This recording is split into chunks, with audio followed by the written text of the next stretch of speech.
Beginilah detik-detik rekaman video amatir proses penangkapan oknum anggota DPRD Tapanuli Selatan, Sumatera Utara di salah satu hotel di Kota Padang Sidempuan. Proses penangkapan ES ini sempat mendapat perlawanan dan diwarnai protes rekan-rekan tersangka ES. Mereka menilai proses penangkapan ES ada intimidasi. Petugas kepolisian dari Polres Tapanuli Selatan dibantu personil Brimob Detasemen C Polda Sumatera Utara bersenjata lengkap berhasil membawa ES keluar hotel dan langsung diamankan di mobil Barakuda. Tersangka ES ditangkap petugas lantaran diduga terlibat aksi bentrokan yang terjadi di depan pintu gerbang proyek pembangunan PLTA Simar Boru pada Februari 2024 silam, di mana ES disebut-sebut menjadi dalang bentrokan yang berujung penganiayaan terhadap seorang karyawan PLTA tersebut. Hal ini diperkuat dengan keterangan 6 terdakwa kasus penganiayaan. Kapolres Tapanuli Selatan Ajun Komisaris Besar Polisi Yasir Ahmadi mengatakan penangkapan ES sudah sesuai prosedur. ES telah 2 kali mangkir dari panggilan polisi. Kan alat bukti yang cukup juga sudah menunjukkan beberapa keterangan dari saksi-saksi maupun saksi ahli itu bahwa yang bersangkutan memang berdasarkan bukti-bukti itu yang dijadikan sebagai tersangka yang turut menyuruh melakukan untuk perbuatan pengeroyokan dan juga pengerusakan yang terjadi di PT SAE. Sebelumnya, bentrokan terjadi di depan pintu gerbang proyek pembangunan PLTA Simar Boru di Kabupaten Tapanuli Selatan pada Februari 2024 silam, di mana bentrokan tersebut berawal dari aksi unjuk rasa karyawan PLTA. Namun, sejumlah massa diduga diprovokasi hingga berujung bentrokan dan penganiayaan terhadap seorang karyawan. Dalam perkara ini, aparat kepolisian Resort Tapanuli Selatan menangkap 6 orang yang menjadi pelaku penganiayaan dan telah dijatuhi hukuman 2,5 tahun penjara. Dari Tapanuli Selatan, Sumatera Utara, Dedi Herianto, TV One mengabarkan.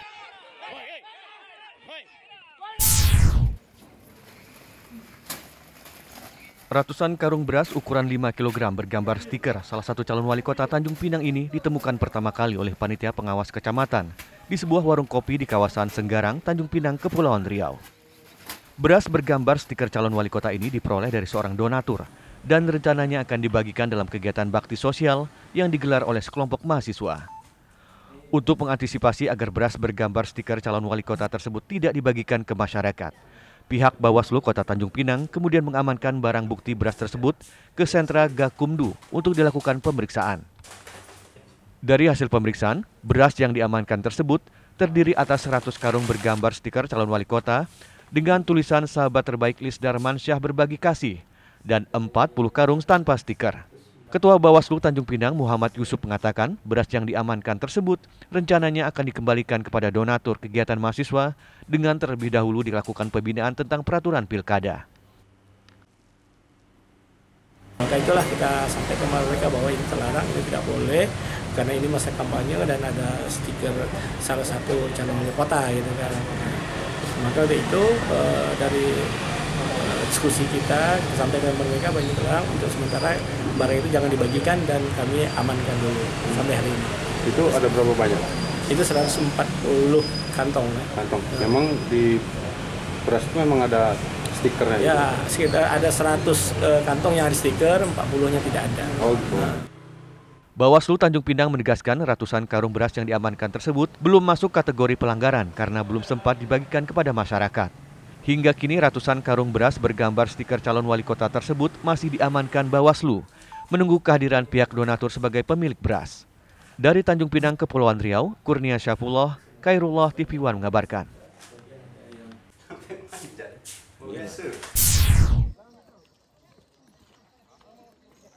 Melewati aliran deras Sungai Subayang dengan perahu tradisional dan hutan rimba baling, anggota Polsek Kampar Kiri, TNI serta perangkat daerah beserta Bawaslu melakukan sosialisasi pilkada aman dan damai di desa terpencil, tepatnya Desa Batu Sanggan, Kecamatan Kampar Kiri, Kabupaten Kampar, Riau. Butuh waktu 2 jam untuk sampai ke desa terpencil ini. Sesampainya di desa yang dihuni 200 kepala keluarga ini, petugas langsung disambut riuh dengan alunan alat musik tradisional.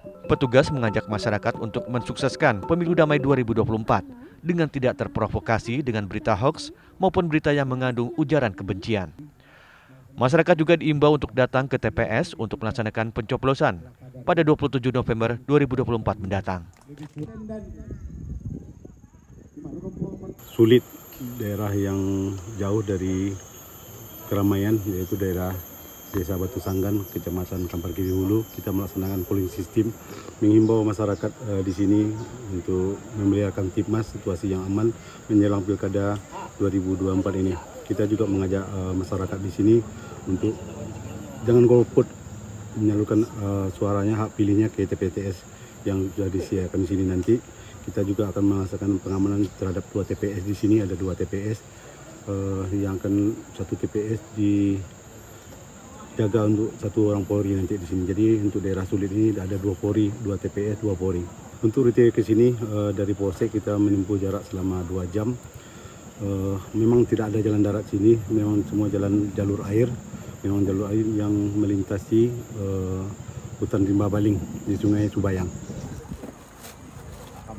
Dengan diadakannya sosialisasi Pilkada Damai ini, diharapkan tercipta suasana aman dan kondusif serta tidak ada perpecahan antar masyarakat. Dari Kabupaten Kampar Riau, Muhammad Arifin, Fazar Ramadan, TV One mengabarkan.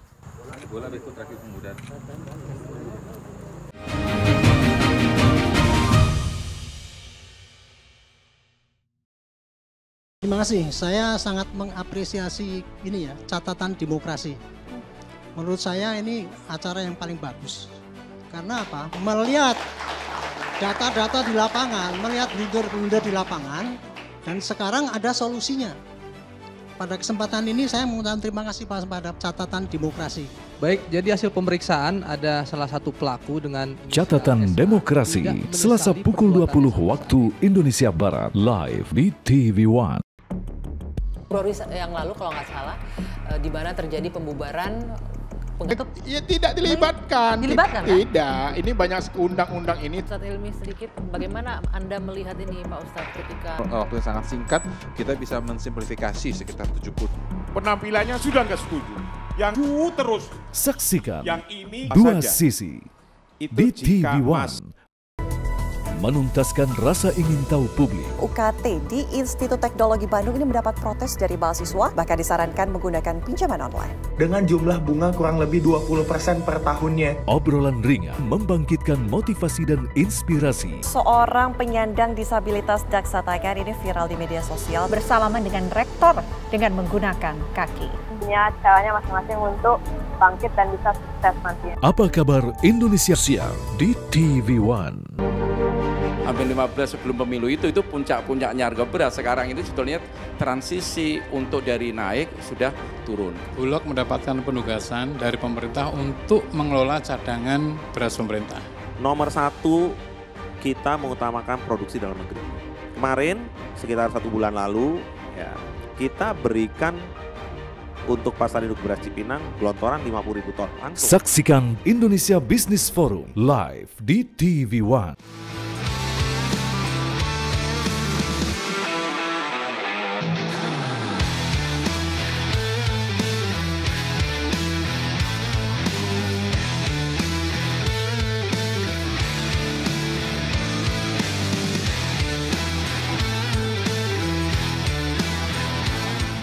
Kabar Arena Malam, Senin sampai Jumat, pukul 23.30 waktu Indonesia Barat. Februari yang lalu kalau nggak salah, di mana terjadi pembubaran. Ya tidak dilibatkan. Dilibatkan kan? Tidak, ini banyak undang-undang ini. Ustadz Hilmi sedikit, bagaimana Anda melihat ini Pak Ustadz ketika... Waktu yang sangat singkat, kita bisa mensimplifikasi sekitar 70. Penampilannya sudah nggak setuju. Yang terus. Saksikan yang ini dua saja. sisi Itu di TV Mas. One. Terima kasih, saya sangat mengapresiasi ini ya, catatan demokrasi. Menurut saya ini acara yang paling bagus. Karena apa? Melihat data-data di lapangan, melihat leader-leader di lapangan, Dan sekarang ada solusinya. Pada kesempatan ini saya mengucapkan terima kasih pada catatan demokrasi. Baik, jadi hasil pemeriksaan ada salah satu pelaku dengan Catatan Demokrasi, Selasa pukul 20 waktu Indonesia Barat, live di TV One.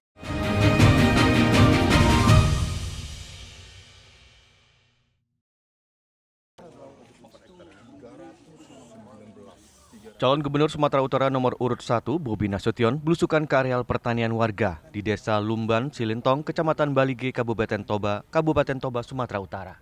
Para petani yang mengetahui kedatangan Bobi tak menyia-nyiakan kesempatan tersebut dan bercerita tentang kelangkaan pupuk dan harganya yang cukup tinggi.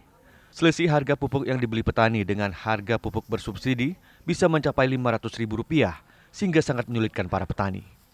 Para petani juga mengeluhkan minimnya alat perlengkapan penyemprotan pupuk dan alat panen yang sebagian besar masih menggunakan alat-alat tradisional dan sederhana. Pak, terkait dengan permasalahan pupuk yang dikeluhkan oleh masyarakat gimana ketika kita terpilih nanti? Ya, pasti tadi disampaikan sama teman-teman tadi, petani tadi, keluhannya di sini kan pupuknya dibatasi ya. Iya, dibatasi. Sedangkan tanaman itu memang unsur utama penunjangnya untuk meningkatkan produktivitas ya pupuk. Pasti pertama tadi distribusi pupuk bersubsidi, ini saya selalu sampaikan, ini harus tepat waktu. Kadang-kadang juga tadi ada yang musim pupuk, justru pupuknya langka ya. Iya, langka betul. Nanti pada saat musim panen gini malah banyak dia kelebihan. Nah, ini pasti distribusinya dan nanti tentunya jumlah pupuk yang diperlukan para petani, nah ini harus betul-betul disesuaikan. Usai berdialog dengan para petani, Bobi Nasution berjanji akan mengawasi dan mendistribusikan pupuk bersubsidi tepat waktu dan tepat sasaran. Dari Kabupaten Toba, Sumatera Utara, Daud Sitohang, TV One mengabarkan. Semalam kan Pak Edi Rahmayadi menyinggung soal kalau Bapak dianggap sebagai membesarkan anak harimau bagi PDI. Itu gimana Pak? Karena Bapak berpaling dari PDI, sehingga Edi Rahmayadi menyebut Bapak sebagai anak harimau yang dipelihara oleh PDI. Ya, semuanya saling membesarkan lah, saya rasa ya. PDI membesarkan kita juga sama-sama semua berpolitik. Yang diajarkan PDI itu membesarkan masyarakat, yang utama membesarkan masyarakat. Bukan siapa yang membesarkan siapa, tapi masyarakatnya yang diutamakan. Untuk apa nama seseorang besar atau organisasi tertentu besar, tapi masyarakatnya nggak ikut membesar, jadi masyarakatnya diutamakan. Pak, ini satu lagi terkait dengan Pak Heri Lontulu Siregar, kan masuk jadi tim pemenangan Pak Edi Rahmayadi, itu gimana Pak? Itu anaknya dari situ tanya nanti. Enggak, apakah itu mempengaruhi terhadap pemilihan suara kita atau gimana? Ya, setahu saya karena memang beliau sering komunikasi juga, setahu saya sih yang disampaikan. Beliau namanya kan memang dimasukkan secara kepartaian. Ya, masalah hati coba tanya aja. Oke. Kasih Pak. Ratusan nelayan memberikan dukungan penuh kepada calon gubernur dan calon wakil gubernur Sumatera Utara nomor urut 1, Bobi Nasution dan Surya, di Pelabuhan Tanjung Tiram, Kabupaten Batubara, Sumatera Utara. Tanpa kehadiran Bobi yang berhalangan hadir, Surya berjanji akan memperhatikan kesejahteraan nelayan tradisional. Usai mendapat deklarasi dukungan, Surya memberikan bantuan 300 pelampung kepada nelayan tradisional untuk dapat dipergunakan saat mencari ikan. Jadi saya, Bobi Surya, baru menerima deklarasi yaitu nelayan Bobi untuk Surya, sehingga dalam pelaksanaan deklarasi tadi sudah dikerahkan bahwa para nelayan khususnya di Kabupaten Batubara akan memenangkan Bobi Surya pada Pilkada tanggal 7 November tahun 2024 nanti. Insya Allah mudah-mudahan kami nanti terpilih Bobi Surya sebagai gubernur dan wakil gubernur Sumatera Utara, kami akan memperhatikan nasib para nelayan sehingga kita punya misi meningkatkan produksi nelayan dan nelayan sejahtera. Calon wakil gubernur Sumatera Utara nomor urut 1 ini juga sempat menyaksikan parade sampan nelayan tradisional yang memberi dukungan penuh kepadanya. Dari Batubara, Sumatera Utara, Jasa Manurung, TV One mengabarkan. 14 marga. Ini penting Bobi tahu ini. 14 marga. Ratusan warga, kader dan simpatisan Partai Nasdem dan Partai Gerindra Kabupaten Toba serta relawan Toba menghadiri deklarasi pemenangan calon gubernur dan wakil gubernur Provinsi Sumatera Utara Bobi Nasution. Kegiatan ini digelar di lokasi lapangan Rajabona, Kecamatan Balige, Kabupaten Toba. Selain dihadiri kader dan simpatisan, turut hadir pasangan calon Bupati Kabupaten Toba, Effendi Marfi nomor urut 3. Setibanya di lokasi acara, Bobi Nasution kemudian langsung disematkan pakaian adat Batak Toba atau yang lebih dikenal dengan ulos Batak. Bobi Nasution juga berkesempatan untuk mendengarkan secara langsung silsilah Marga Nasution yang disampaikan oleh ketua adat setempat. Disebutkan, sebagai keturunan Sibagot Nipohan, Bobi Nasution dipastikan akan mendapat dukungan penuh masyarakat di kota Balige yang mayoritas masih sedarah dengan Bobi yang bermarga Nasution. Sementara itu, calon Bupati Effendi Napitupulu menyebutkan akan memperjuangkan dan berkomitmen memenangkan Bobi Surya melalui dukungan Partai Nasdem beserta kadernya. Effendi mengatakan relawan dari Partai Nasdem tidak hanya memenangkan Bobi Nasution sebagai Gubernur Sumut, tetapi akan memenangkan dirinya dan wakil yang ikut berkompetisi menjadi calon Bupati dan Wakil Bupati Kabupaten Toba periode 2024 hingga 2029.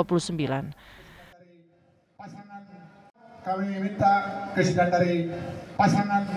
Harapan kita, pilihlah pemimpin yang memang kita bisa ajak duduk bersama, berdiskusi, dan mendengarkan saran dan masukan dari masyarakat untuk kepentingan pembangunan Toba ke arah yang lebih baik. Juga pemilihan Gubernur Sumatera Utara, kita pilihlah pemimpin kita yang memang kita bisa dekat, kita bisa diskusi, dan menyampaikan seluruh saran pendapat dari seluruh daerah yang ada di Sumatera Utara. Sementara itu, Bobi Nasution saat dikonfirmasi usai pelaksanaan acara secara singkat menyebutkan akan lebih memperhatikan Kabupaten Toba ke depannya karena menurutnya Kabupaten Toba sangat penting dan memiliki potensi yang sangat besar. Dari Kabupaten Toba, Sumatera Utara, Daud Sitohang, TV One mengabarkan. Kenapa memilih Kabupaten Toba sebagai tempat kampanye gitu, Pak? Kabupaten Toba penting buat kita.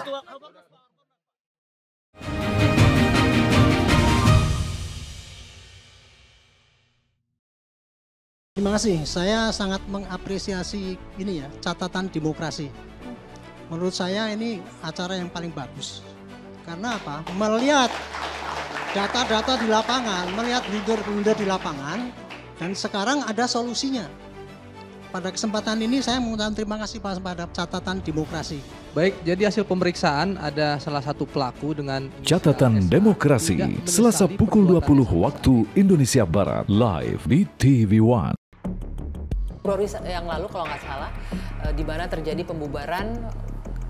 Ya tidak dilibatkan. Dilibatkan kan? Tidak, ini banyak undang-undang ini. Ustadz Hilmi sedikit, bagaimana Anda melihat ini Pak Ustadz ketika... Waktu yang sangat singkat, kita bisa mensimplifikasi sekitar 70. Penampilannya sudah nggak setuju. Yang terus. Saksikan yang ini dua saja. sisi Itu di TV One. Membedah informasi dengan ketajaman analisa. Bagaimana konfigurasi atau prediksi konfigurasi nantinya di Senayan. Bang Erwin? Kita ingin menjaga demokrasi itu untuk kepentingan bersama. Dan insya Allah Golkar akan berada di depan untuk itu. Menghadirkan pandangan para pengamat dan ahli. Menjaga demokrasi itu merupakan hal yang paling penting, Bang Emrus. Bukankah kita lebih mengedepankan musyawarah mufakat untuk kepentingan rakyat? Apa kabar Indonesia Malam di TV One?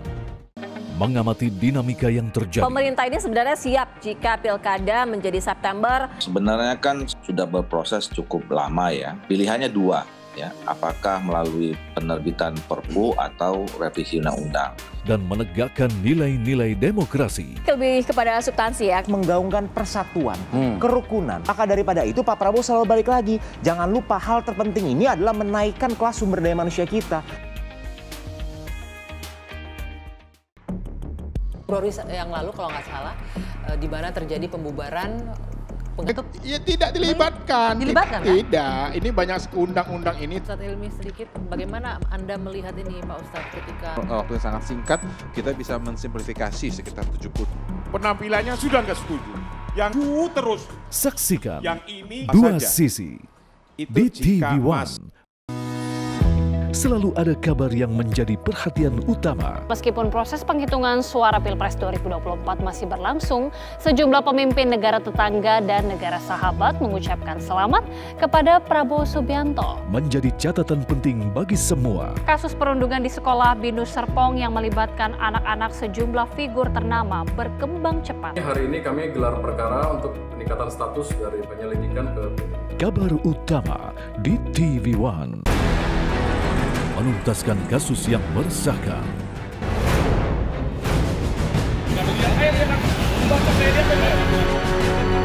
Memburu pelaku tindak kejahatan.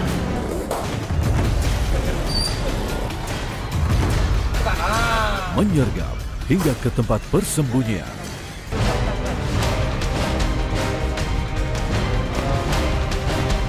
Buru sergap di TV One.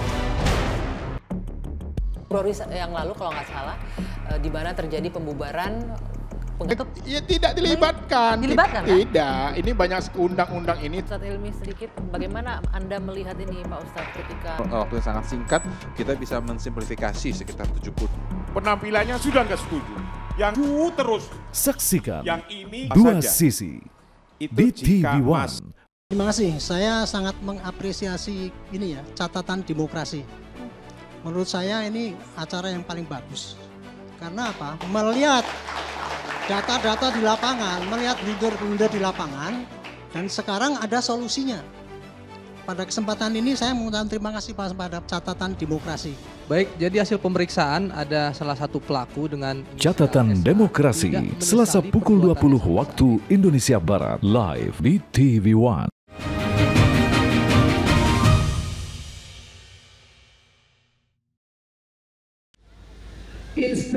Seluruh Bawaslu dari 17 kabupaten, kota di Sumatera Selatan ikuti pel siaga pengawasan Pilkada tahun 2024 yang digelar oleh Bawaslu Provinsi Sumatera Selatan di pelataran Benteng Kuto Besak pada Selasa pagi. Ketua Bawaslu Sumsel Kurniawan mengungkapkan bahwa melalui kegiatan ini pihaknya bersama seluruh peserta apel mendeklarasikan diri untuk siap melakukan pengawasan pemilihan umum di Sumsel, baik itu gubernur, bupati, dan wali kota. Ia menjelaskan bahwa Bawaslu akan melakukan pengawasan seluruh tahapan yang ada. Pada pemilihan 2024 di depan mata sudah dilakukan pengawasan kampanye yang sudah berlangsung beberapa hari ini. Kemudian pengawasan logistik dan puncaknya nanti akan mengawasi pemungutan dari perhitungan suara. Kami ingin menyampaikan kepada masyarakat Sumatera Selatan bahwa Bawaslu Provinsi Sumatera Selatan beserta jajaran kami hingga ke tingkat TPS siap untuk melaksanakan pengawasan tahapan baik yang sedang berjalan maupun pengawasan yang nantinya akan berlangsung. Nah, pada tahapan ini, tahapan pemungutan itu yang paling penting kami harus mempersiapkan diri. Tentunya dalam kesiapan kami tetap bersinergi pada stakeholder yang ada, pada Forkopimda yang ada di Sumatera Selatan. Itu penting kita membangun sinergi sehingga pelaksanaan pilkada ini baik aspek pengawasannya itu bisa berjalan dengan baik, dan kita harapan mungkin kita semua pelaksanaan pilkada di Sumsel ini akan berjalan dengan damai. Itu paling yang diharapkan oleh masyarakat. Bagaimana kami dari pengawas pemilu untuk ikut andil dalam mewujudkan pemilihan kepala daerah di Sumatera Selatan ini bisa berjalan aman, damai, dan tentunya taat terhadap peraturan perundang-undangan. Bawaslu juga berharap stakeholder yang terkait mampu menjalin sinergitas di wilayah masing-masing untuk bekerja sama dalam mengawasi Pilkada serentak tahun 2024 agar tidak terjadi politik uang atau money politik. Dari Sumatera Selatan, tim TV One mengabarkan.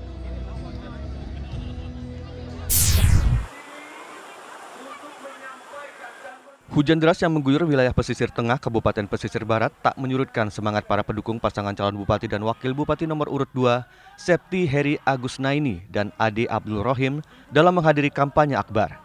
Meski hujan deras mengguyur wilayah ini sejak siang hari, ratusan pendukung tetap memadati lokasi kampanye. Mereka terlihat antusias dan bersemangat untuk mendengar visi dan misi setia pasangan Septi dan Ade untuk memajukan pesisir barat. Dalam pidatonya, Septi menyampaikan visi dan misinya untuk memajukan pesisir barat khususnya dalam bidang pendidikan, kesehatan, adat, dan budaya. Ia juga menekankan pentingnya pengembangan sektor pariwisata dan pertanian untuk meningkatkan kesejahteraan masyarakat. Alhamdulillah rangkaian sudah saya ikuti sehingga saat ini kami sudah ditetapkan sebagai pasangan calon bupati periode 2024-2029. Pada Pilkada Pesisir Barat 2024 terdapat 3 calon bupati dan calon wakil bupati yang akan berkompetisi memperebutkan hati rakyat. Dari Pesisir Barat Lampung, Pujiansyah, TV One mengabarkan.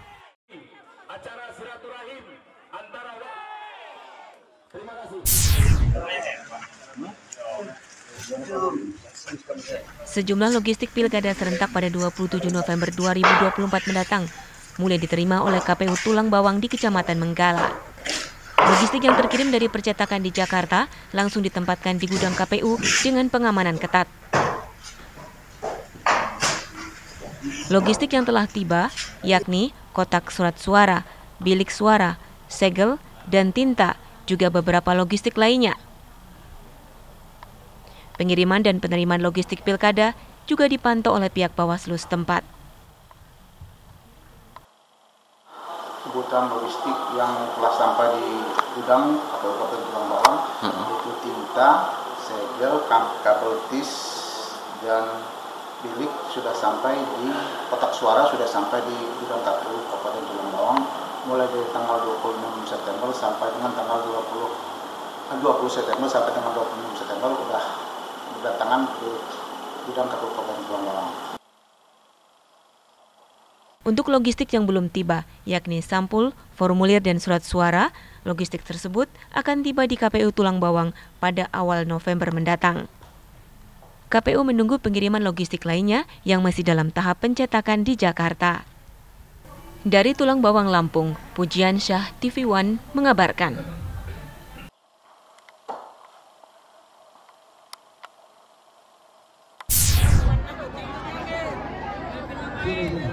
Potongan video yang memperlihatkan salah seorang calon wali kota Prabu Muli atas nama Cak Arlan sedang memamerkan dan memperkenalkan istrinya pada saat kampanye viral di media sosial. Dalam video tersebut, dengan bangga, Cak Arlan memperkenalkan keempat istrinya kepada masyarakat dan pendukungnya di atas panggung saat sedang berkampanye di Sungai Medang, Kota Prabu Muli. Menurut Cak Arlan, kehadiran keempat istrinya akan membantunya dalam memperjuangkan hak-hak perempuan jika terpilih menjadi wali kota. Meski memiliki 4 orang istri, namun Cak Arlan mengaku bertanggung jawab dunia akhirat terhadap mereka. Ini yang Cak munafik. Kalau Cak bertanggung jawab dunia dan akhirat. Jadi, bapak-bapak, ibu-ibu, maksud Cak jangan mudah digoreng uha. Ibu-ibu lemak pula. Kalau nak minta baju gamis, minta ke nomor 1. Nak minta tas, minta ke nomor 2. Nak sepatu, minta ke nomor 3. Apa lagi? Minta ke nomor 4. Berpasangan dengan Franky Nasril dan diusung Partai Gerindra, Cak Arlan optimis akan mampu memenangkan Pilkada Kota Prabu Muli. Di usianya yang ke-49 tahun, Cak Arlan saat ini tercatat tengah menempuh pendidikan ilmu hukum di Universitas Sakyakirti, Palembang tahun 2023-2024. Sebagai seorang pengusaha, Cak Arlan juga aktif di organisasi Himpunan Kerukunan Tani Indonesia (HKTI). Dari Prabu Muli, Sumatera Selatan, Ahmad Yudiansyah, TV One mengabarkan. Janji bocah, bapak-bapak, ibu-ibu ya. Jadi itu Cak sampaikan, Cak